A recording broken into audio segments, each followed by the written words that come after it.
Au nom du Père et du Fils et du Saint-Esprit, la grâce de Jésus-Christ notre Seigneur, l'amour de Dieu le Père et la communion de l'Esprit Saint soient toujours avec vous. Chers frères et sœurs dans le Christ, en ce 4e dimanche de Pâques, nous célébrons le Christ, le bon pasteur. Jésus se déclare le bon pasteur dans l'évangile de ce jour. Et ce faisant, il nous rappelle le caractère sacrificiel de la mission qu'il doit accomplir pour Dieu auprès des hommes. Le bon pasteur, ce n'est pas celui qui dirige, celui qui commande seulement, mais celui qui se sacrifie, qui donne sa vie pour son peuple, pour le peuple qu'il vient sauver. Et c'est ce que chacun de nous est appelé à imiter à la suite du Christ. Que l'Esprit de Jésus nous accompagne et nous en donne tous et chacun la grâce. Au cours de cette célébration, nous allons rendre grâce avec une fidèle qui remercie le Seigneur pour tous ses bienfaits.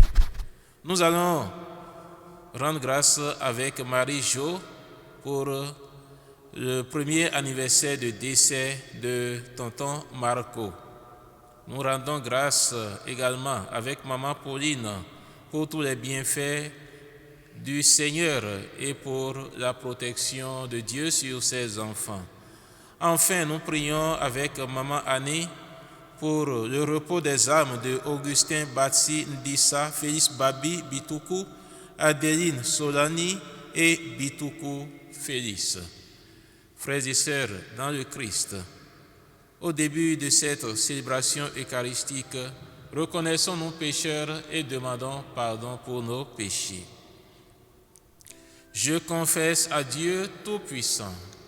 Je reconnais devant mes frères que j'ai beaucoup péché en pensée, en action, Par action et par omission. Oui, j'ai vraiment péché. C'est pourquoi je supplie la Vierge Marie, les anges et tous les saints, et vous aussi mes frères, de prier pour moi le Seigneur notre Dieu. Que Dieu Tout-Puissant nous fasse miséricorde, qu'il nous pardonne nos péchés et nous conduise à la vie éternelle. page 16, 9. 16, 9.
Prions le Seigneur.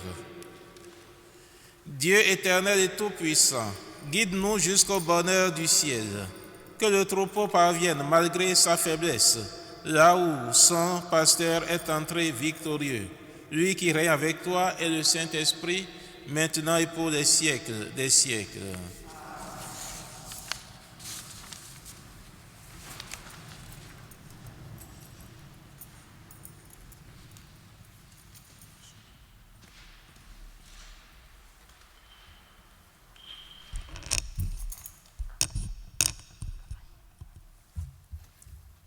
Première lecture. Lecture du livre des Actes des Apôtres. En ces jours-là, Pierre, rempli de l'Esprit Saint, déclara: Chefs du peuple et anciens, nous sommes interrogés aujourd'hui pour avoir fait du bien à un infirme. On nous demande comment cet homme a été sauvé. Sachez-le donc, vous tous, ainsi que tout le peuple d'Israël. C'est par le nom de Jésus de Nazareth, lui qui vous avait crucifié, mais que Dieu a ressuscité d'entre les morts. C'est par lui que cet homme se trouve là devant vous, et bien portant.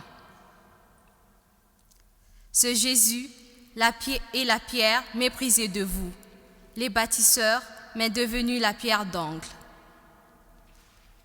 En nul autre que lui, il n'y a pas de salut, car sous le ciel, aucun autre nom n'est donné aux hommes qui puissent nous sauver. Parole du Seigneur.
Le Seigneur soit avec vous.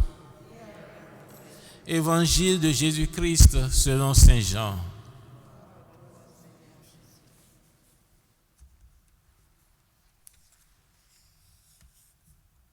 En ce temps-là, Jésus déclara: Moi, je suis le bon pasteur, le vrai berger, qui donne sa vie pour ses brebis. Le berger mercenaire n'est pas le pasteur. Les brebis ne sont pas à lui. S'il voit venir le loup, il abandonne les brebis et s'enfuit. Le loup s'en empare et les disperse. Ce berger n'est qu'un mercenaire, et les brebis ne comptent pas vraiment pour lui. Moi, je suis le bon pasteur. Je connais mes brebis, et mes brebis me connaissent, comme le Père me connaît et que je connais le Père, et je donne ma vie pour mes brebis. J'ai encore d'autres brebis qui ne sont pas de cet enclos. Celles-là aussi, il faut que je les conduise. Elles écouteront ma voix. Il y aura un seul troupeau et un seul pasteur. Voici pourquoi le Père m'aime, parce que je donne ma vie pour la recevoir de nouveau. Nul ne peut me l'enlever, je la donne de moi-même. J'ai le pouvoir de la donner, j'ai aussi le pouvoir de la recevoir de nouveau. Voilà le commandement que j'ai reçu de mon Père. Acclamons la parole de Dieu.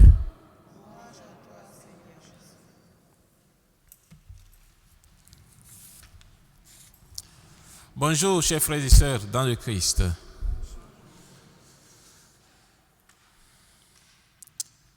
Il n'est pas facile de parler d'un homme politique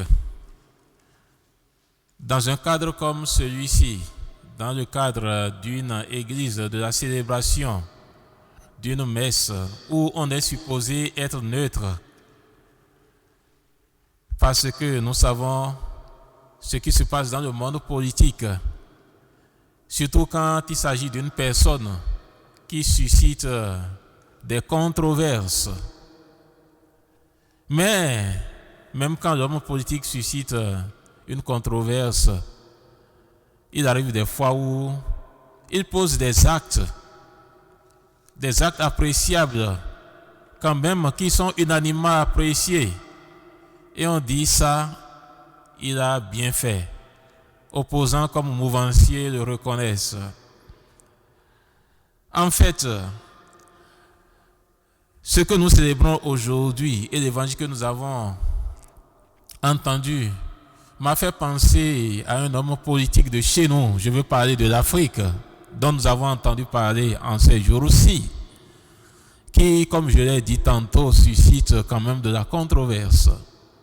Mais en ces jours-ci, on nous parle de cet homme politique qui est mort il y a quelques jours en posant un acte que nous trouvons quand même héroïque, malgré tout ce qu'on a pu dire de cet homme, tout ce qu'il a fait de mal ou tout ce qu'il aurait fait de mal et qu'on lui reproche.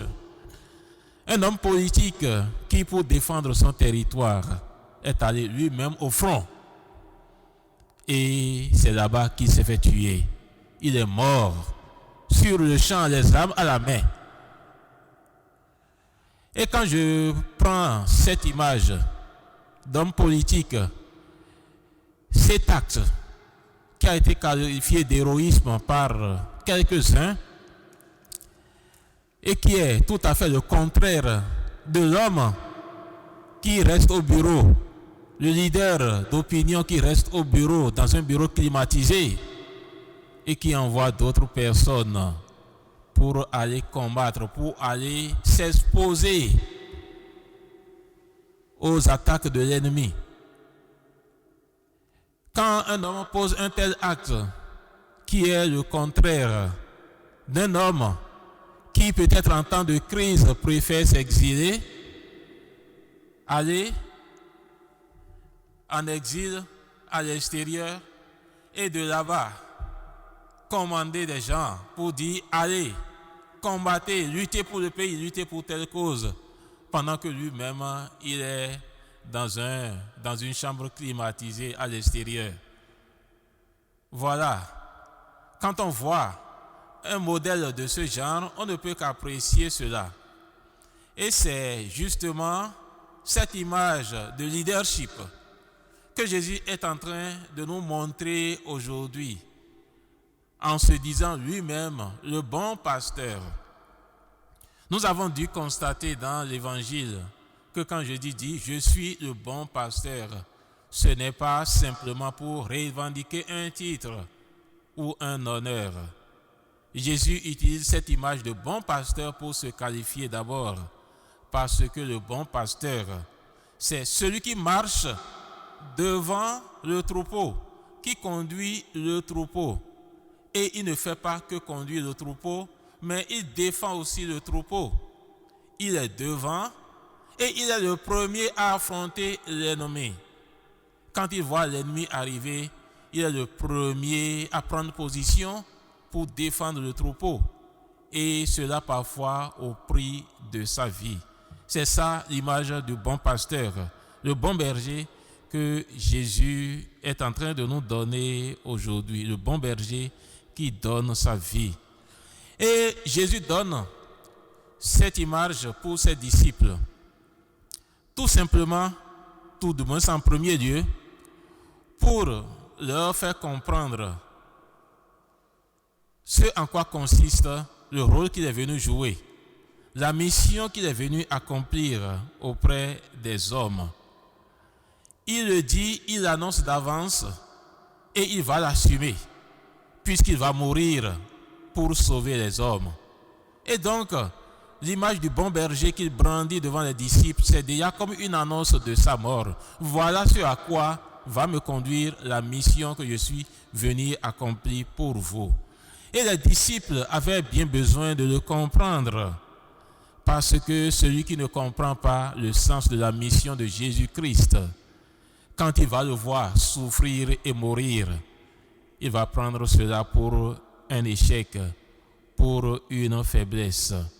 Mais pour celui qui entre dans cette perspective de Jésus, en comprenant que le bon berger, c'est celui qui défend, qui donne sa vie, qui meurt pour son peuple, pour son troupeau, celui-là, en le voyant mourir, il ne va pas prendre cela comme un échec, mais plutôt comme une victoire. Et tôt ou tard, les disciples vont le comprendre. Ils vont le comprendre. Au début, ils ne le comprenaient pas.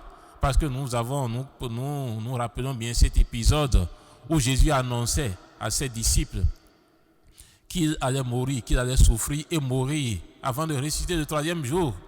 Et quand Pierre l'a pris à part, il dit jamais, ça ne t'arrivera pas. Donc, à des moments donnés, ils ne comprenaient pas cette dimension de sacrifice qui était contenue dans la mission de Jésus-Christ. Mais ils vont le comprendre plus tard, ils vont le comprendre. La preuve, c'est que dans la première lecture, nous avons entendu tout à l'heure, dans le livre des Actes des Apôtres, ce sont ces mêmes disciples qui n'avaient rien compris et qui s'étaient enfermés. Ce sont eux qui vont se lever et proclamer devant la foule, Jésus-Christ est Seigneur. Et c'est ce que nous avons entendu tout à l'heure dans les paroles de Saint Pierre qui témoigne sans peur devant la foule pour Jésus-Christ en disant, il est la pierre qui a été méprisée par les bâtisseurs. La pierre qui a été méprisée par les bâtisseurs, mais qui est devenue la pierre d'angle. Et il affirme, il n'y a pas de salut pour les hommes en dehors de lui. Et donc, malgré ces souffrances, ces disciples ont fini par comprendre que sa mort n'était pas un échec, mais c'est plutôt ce qui consacre sa victoire, sa suprématie. Et ils ont continué à proclamer qu'il est le Maître, qu'il est le Seigneur. Donc voilà le témoignage que les disciples de Jésus-Christ ont dû donner de lui après sa mort, malgré l'échec apparent que sa mission a connu. Et nous, aujourd'hui, en tant que chrétiens, qui sommes à la suite de Jésus-Christ et qui, tout comme les disciples, le reconnaissent malgré ses souffrances, nous le reconnaissons comme le Maître, comme notre berger. Ce que nous avons à faire maintenant à la suite de Jésus-Christ, c'est de chercher à l'imiter. À l'imiter en étant des chrétiens qui portent des idéaux. Des chrétiens qui ont un idéal de vie. Des chrétiens qui vivent pour un idéal ou pour des valeurs. Et quand je parle de valeurs, il ne s'agit pas de fausses valeurs que vous connaissez parfois et que nous allons parfois entendre dans des idéologies ou du moins des valeurs qui sont véhiculées par des faux pasteurs, par des faux prophètes. Il s'agit des valeurs qui sont basées sur l'amour, la vérité, la justice. Ce sont ces valeurs que nous, les chrétiens, nous sommes appelés à vivre et pour lesquelles nous sommes appelés à lutter, à consacrer notre vie. Ça, c'est un premier point. En imitant Jésus sur le chemin, c'est-à-dire en le suivant comme notre berger, nous devons savoir aussi que lorsque vous avez opté pour vivre dans la vérité, ça c'est une conséquence quand on marche à la suite de Jésus-Christ. Lorsque vous avez opté pour la vérité, pour vivre dans une certaine option, vous devenez peut-être la risée des hommes. Ce n'est pas un chemin facile que vous empruntez là. Vous allez vous attirer des inimitiés, des hostilités. Et tous autant que nous sommes ici, nous avons dû en faire l'expérience, que ce soit dans notre cercle d'amis habituels, que ce soit dans nos familles. Lorsque vous avez choisi de vivre l'idéal de la vérité, vous attirez sur vous des hostilités et des inimitiés et même parfois des complots contre vous. Ce n'est pas souvent facile à vivre. Et lorsqu'il en est ainsi, il faudrait que nous comprenions également que suivre le Christ, c'est aussi être prêt à faire des sacrifices. Suivre le Christ, c'est aussi être prêt à endurer quelque chose pour les valeurs, l'idéal de vie que vous défendez. Et cela doit nous amener à résister aux hostilités. Et c'est cela justement qui fait la force, la valeur du chrétien. Vous n'êtes pas chrétien, vous n'êtes pas homme de vérité, homme de justice, pour plaire à tout le monde forcément, pour être populaire, pour avoir des amis de gauche à droite, pour être applaudi par tout le monde. Ce n'est pas pour ça que vous êtes chrétien. Parce que si Jésus même avait tenu à se faire applaudir par tout le monde, il n'allait pas accepter de souffrir. Il n'allait pas endurer une telle souffrance. Il n'allait pas accepter de mourir pour nous. Ce qui était le plus important pour lui, c'était l'accomplissement de son idéal. Il avait un idéal, il avait une mission. Et le plus important pour lui, c'était cela. Et pour cela, il fallait traverser d'abord le désert. Il fallait traverser d'abord la haine. Il fallait faire face aux hostilités, à l'opposition des hommes. Et il fallait faire face à la mort. Et c'est après la mort maintenant que le couronnement vient. Et donc nous aussi, nous devons toujours garder notre regard fixé sur notre idéal de vie. Et notre idéal de vie, c'est le Christ. C'est l'amour, c'est la justice, c'est la vérité. Et c'est pour cela que nous devons toujours lutter. C'est pour cela que nous devons consacrer notre vie, quel que soit le prix, quel que soit le sacrifice, quelle que soit l'inimitié, quelles que soient les oppositions que nous rencontrons. Nous devons résister jusqu'au sang. C'est ce que Jésus-Christ nous enseigne. Et c'est cela, l'exemple du berger qu'il donne à chacun de nous. Rappelons ici ces paroles du psaume 44 qui dit ceci: guerrier valeureux, porte l'épée de noblesse et d'honneur. Ton honneur, c'est de courir au combat pour la justice, la clémence et la vérité. Le chrétien, c'est l'homme qui combat pour la justice, pour la clémence et pour la vérité. Ce n'est pas celui qui vit seulement pour ses intérêts. Ce n'est pas celui qui vit pour les honneurs. Ce n'est pas celui qui vit pour les yeux doux des hommes. Mais c'est celui qui vit pour des valeurs. Soyons des chrétiens, des hommes de valeur.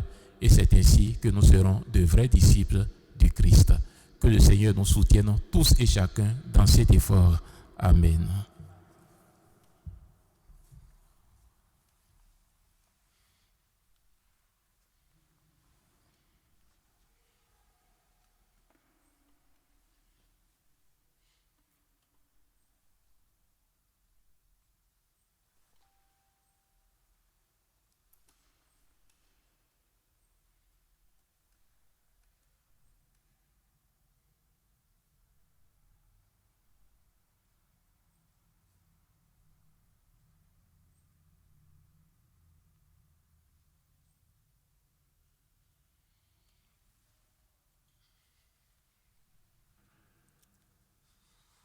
Nous nous levons à présent pour proclamer notre foi. Je crois en Dieu,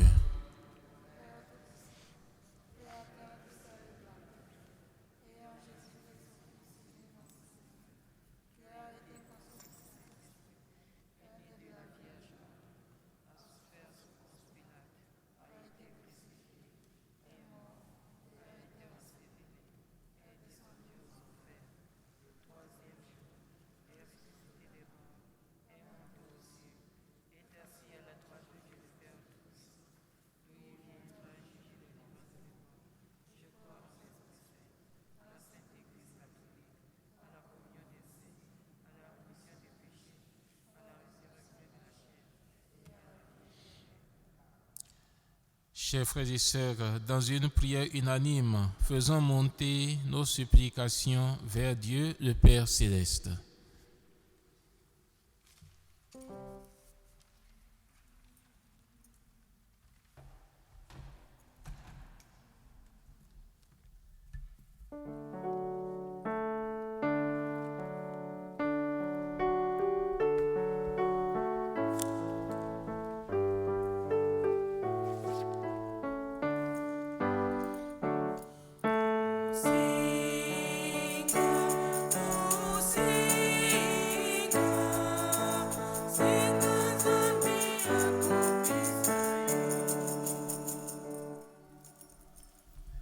Je suis le bon pasteur.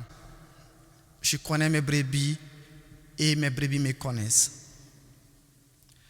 Seigneur notre Dieu, nous te prions pour ton Église et pour ceux qui s'engagent dans la vie sacerdotale. Le pape, les évêques, les prêtres et les diacres et les personnes laïques qui partagent leurs tâches pastorales, afin qu'éclairés par le Christ pasteur, ils sachent guider les hommes et les femmes vers la lumière du Seigneur, Jésus-Christ ressuscité, exauce-nous.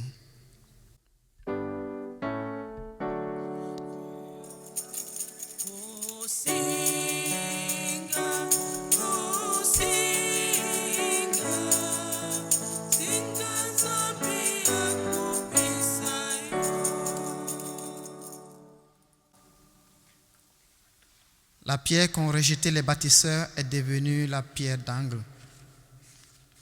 Pour ceux et celles dont la vie est fondée sur le Christ Jésus, cette pierre d'angle rejetée, et pour ceux qui sont en quête du sens de leur vie, qu'ils puissent répondre oui à l'appel du bon pasteur, se dépouiller du vieil homme afin de revêtir l'homme nouveau. Prions le Seigneur.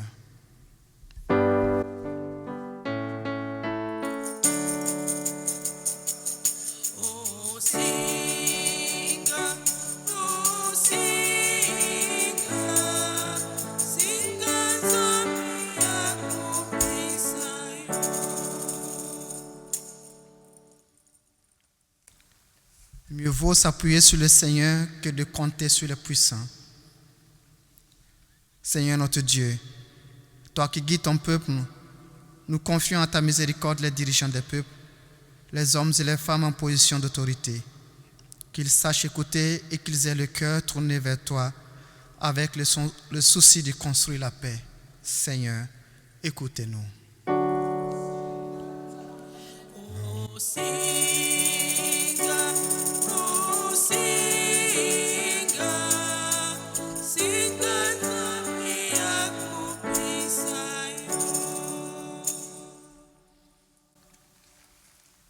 Nous sommes enfants de Dieu.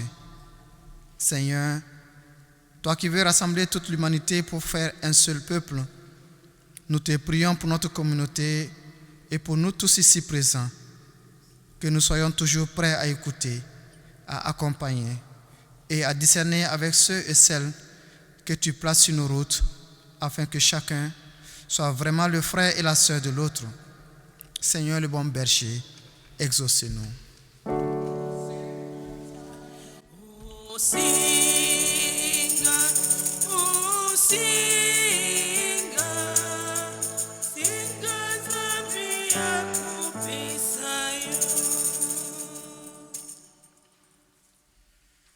Dieu qui sauve tous les hommes et ne veut en perdre aucun, écoute la prière de ton peuple et donne-lui la joie d'être exaucé par Jésus le Christ, notre Seigneur.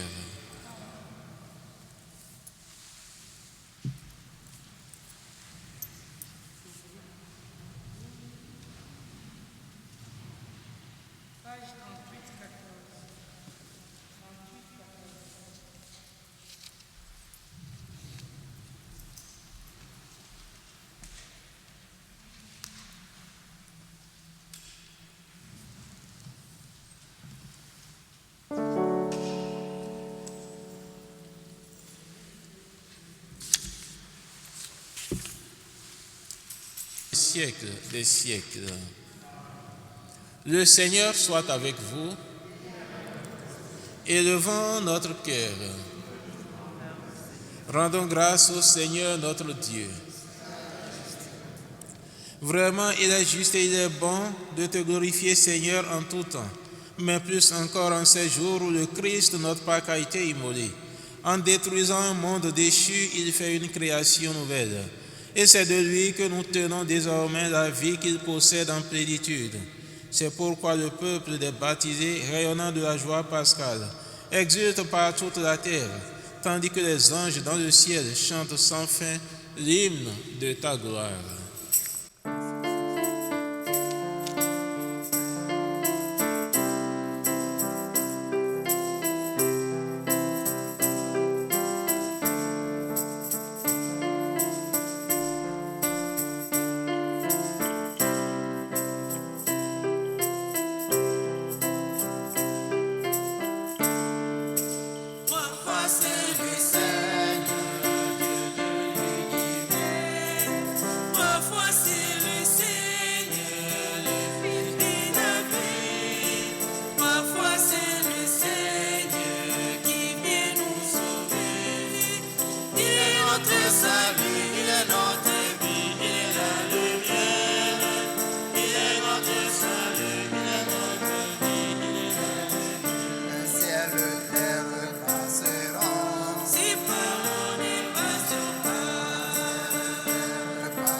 Toi qui es vraiment saint, toi qui es la source de toute sainteté, nous voici rassemblés devant toi.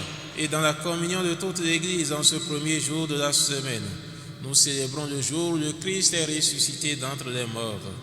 Par lui que tu as élevé à ta droite, Dieu notre Père, nous te prions. Sanctifie ces offrandes en répandant sur elles ton esprit, qu'elles deviennent pour nous le corps et le sang de Jésus le Christ, notre Seigneur. Au moment d'être livré et d'entrer librement dans sa passion, il prit le pain, il rendit grâce, il le rompit et le donna à ses disciples en disant : Prenez et mangez-en tous, ceci est mon corps, livré pour vous.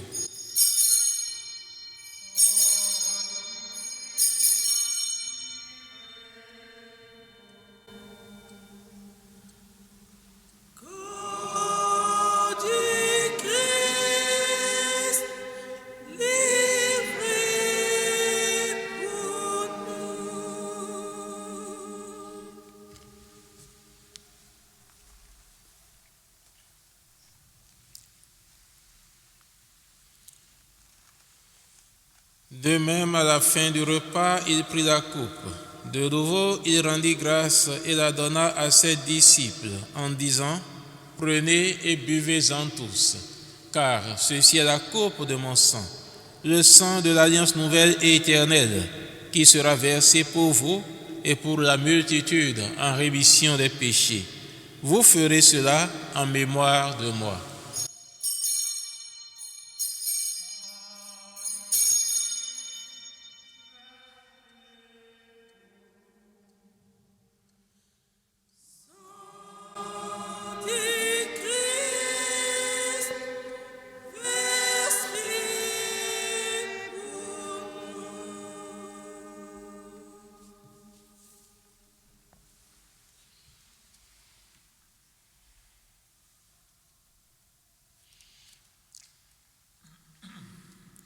Il est vraiment ressuscité. Pourquoi chercher parmi les morts? Il est vivant comme il a promis. Alléluia.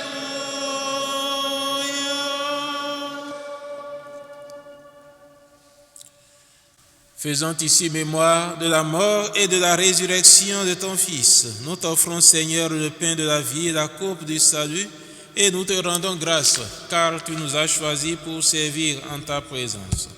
Humblement, nous te demandons qu'en ayant part au corps et au sang du Christ, nous soyons rassemblés par l'Esprit Saint en un seul corps. Souviens-toi, Seigneur, de ton Église répandue à travers le monde. Fais-la grandir dans ta charité avec le pape François, notre évêque Christophe et tous ceux qui ont la charge de ton peuple. Souviens-toi aussi de nos frères et sœurs qui se sont endormis dans l'espérance de la résurrection. Nous te prions en particulier pour notre défunt Marco, pour les défunts, les âmes de Augustin Batsi Ndissa, Félix Babi Bituku, Aline Solani et Félix Bituku. Nous te prions également pour tous les hommes qui ont quitté cette vie.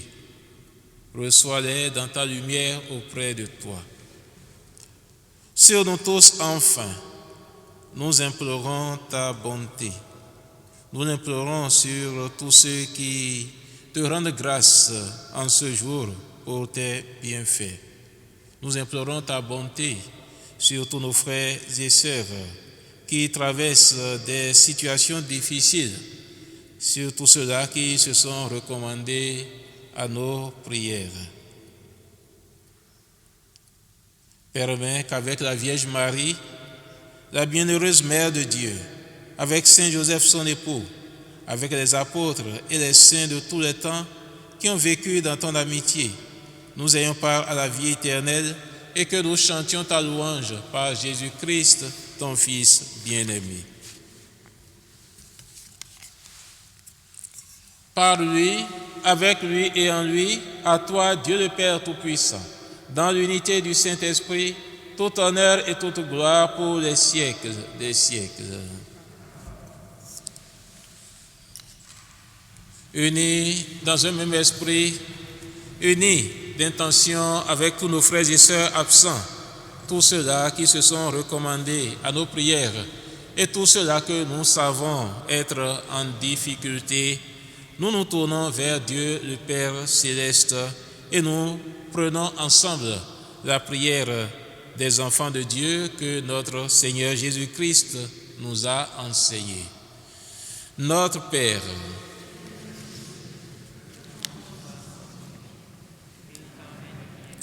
que ta volonté soit faite sur la terre comme au ciel.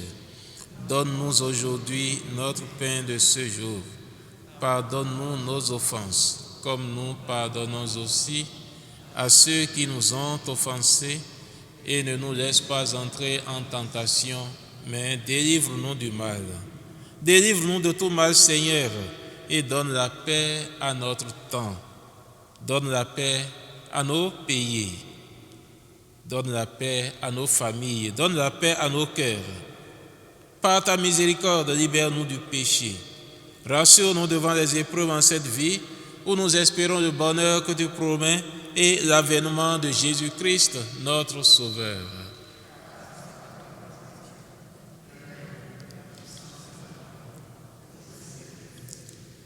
Seigneur Jésus-Christ, tu as dit à tes apôtres, « Je vous laisse la paix, je vous donne ma paix. Ne regarde pas nos péchés, mais la foi de ton Église. Et pour que ta volonté s'accomplisse, donne-lui toujours cette paix et conduis-la vers l'unité parfaite, toi qui règnes pour les siècles des siècles. » Que la paix du Seigneur soit toujours avec vous. Chers frères et sœurs, dans la joie du Christ ressuscité, donnons-nous un geste de paix.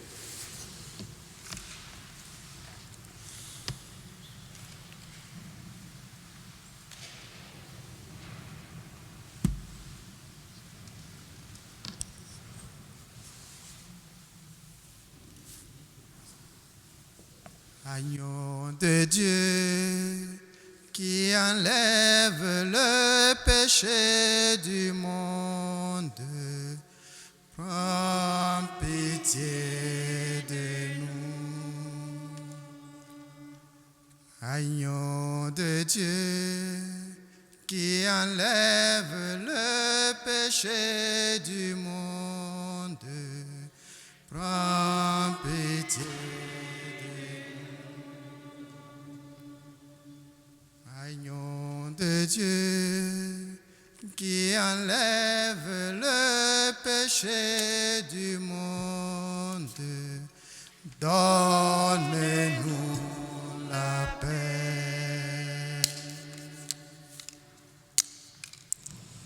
Que le sang rédit dans cette conduite, Seigneur Jésus-Christ.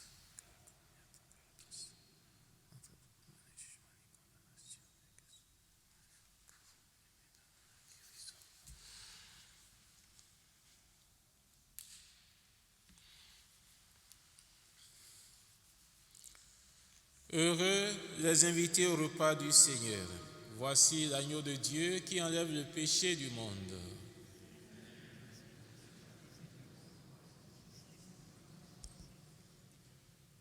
Le corps et le sang du Christ nous gardent pour la vie éternelle.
Prions le Seigneur. Père Tout-Puissant et Pasteur plein de bonté, veille sur tes enfants avec tendresse. Tu nous as sauvés par le sang de ton Fils.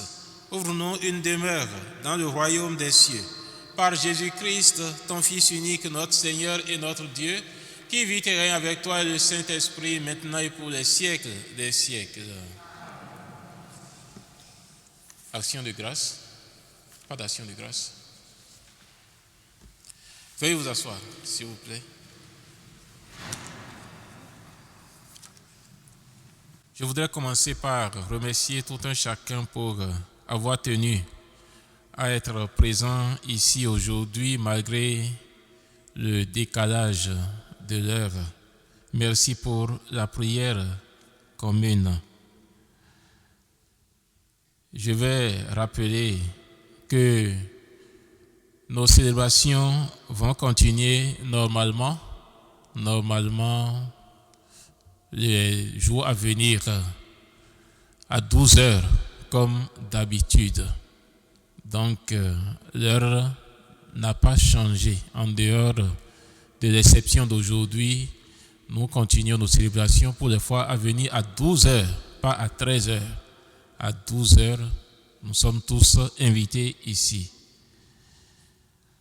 Nous avons la fête de la Pentecôte en mai prochain et comme vous le savez, cette fête est d'habitude célébrée avec les autres communautés. Rien n'est encore précisé, on ne sait pas ce qu'il en sera cette année, si ce sera fait ou pas.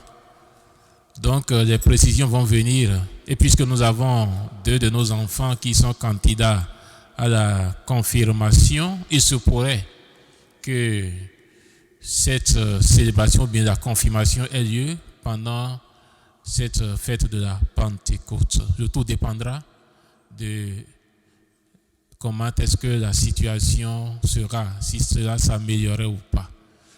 Après cela, nous aurons la visite de Monseigneur, Son Excellence Monseigneur Charles, en juin prochain. Des précisions vous seront apportées également par rapport à cela. Donc voilà tout ce que nous pouvons vous annoncer pour le moment en vue pour ce qui concerne les jours à venir. Mais d'autres précisions viendront en leur temps. Je remercie chacun encore une fois. Je vous souhaite une bonne semaine de travail et puis à dimanche prochain.